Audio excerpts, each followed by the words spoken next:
Good morning, students.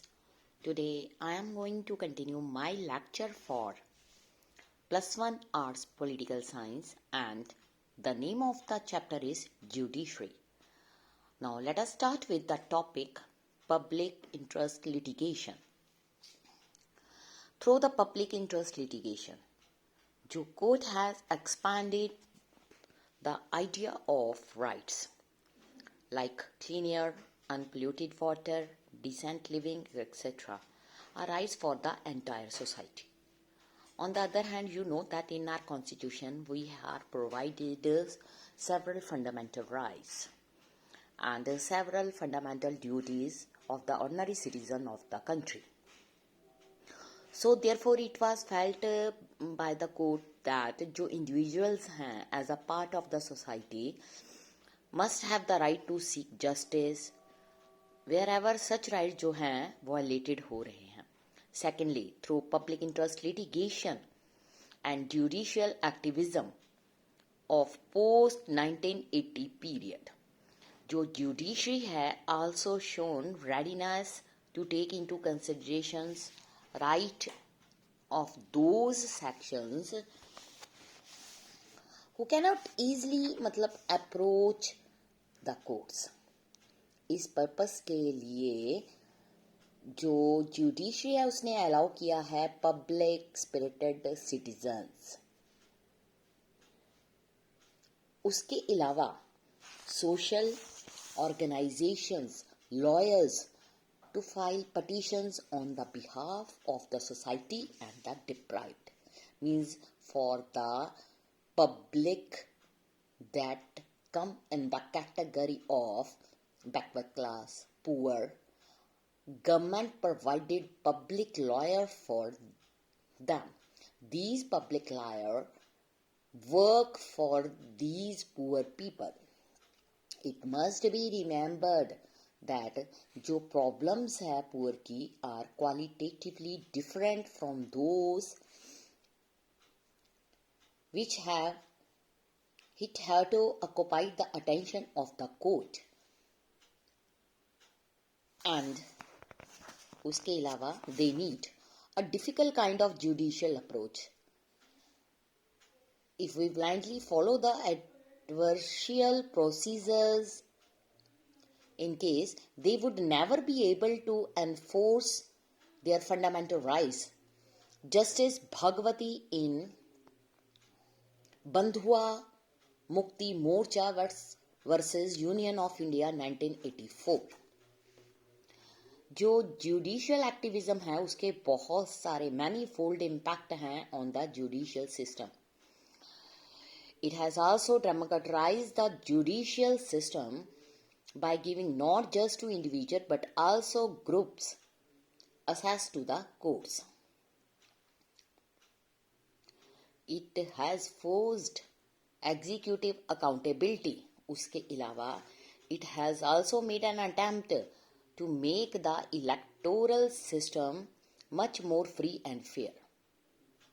जो court है candidate को पूछ सकती है जो इलेक्शंस को कंटेस्ट कर रहे हैं टू फाइल एफिडेविट्स जिसमें indicate their assets, income along with educational qualification. उससे क्या होगा so that people could elect their representative based on accurate knowledge. उसके अलावा there is however a negative side to the large number of PILs and the idea of proactive judiciary. In the first, अगर हम बात करें please, it has overburdened the courts.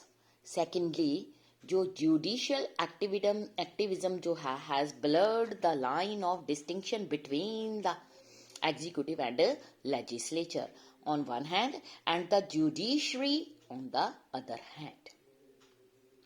Court जो है has been involved in resolving questions जो कि belong करते हैं एग्जीक्यूटिव को. इसलिए for instance reducing air, sound pollution, investigating cases of corruption, bringing about electoral reform is not exactly जो duty है judiciary की है.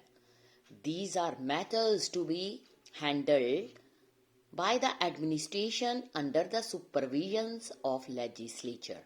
इसलिए कुछ लोग ये भी फील करते हैं कि जो जुडिशियल एक्टिविज्म है उसने बैलेंस जो है among the 3 organs of the government उसमें डेलीकेट उसको किया है. और 3 ऑर्गन्स आ जाते हैं executive, legislature and judiciary. Democratic government जो है वो बेस करती है each organ of the government respecting the powers and justification of others.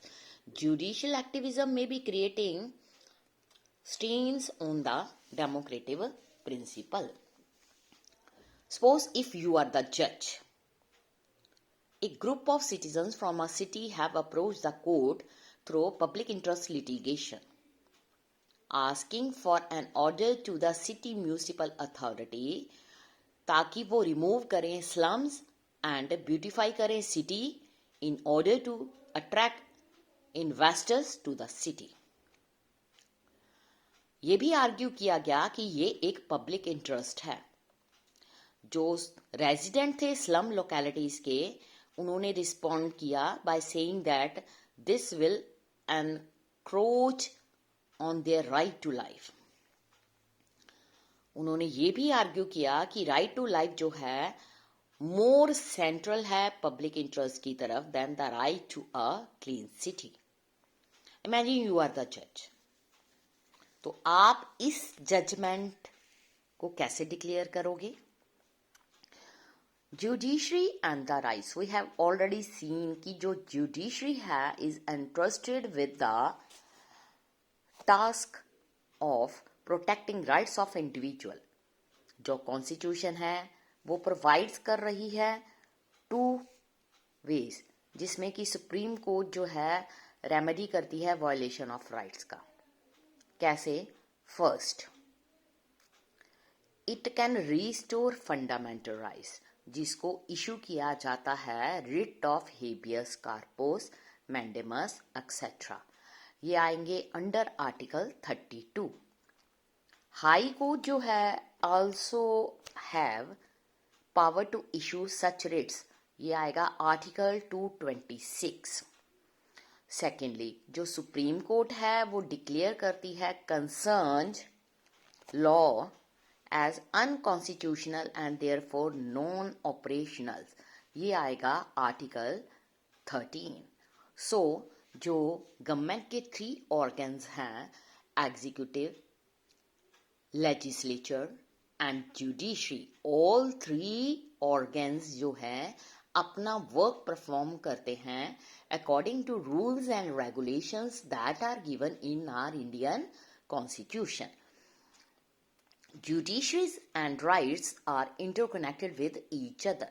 हम ह्यूमन बींग्स की जो राइट्स हैं वो हमें प्रोवाइड किए जाते हैं जिसके अकॉर्डिंग हम अपनी लाइफ को स्मूथली स्पेंड करते हैं.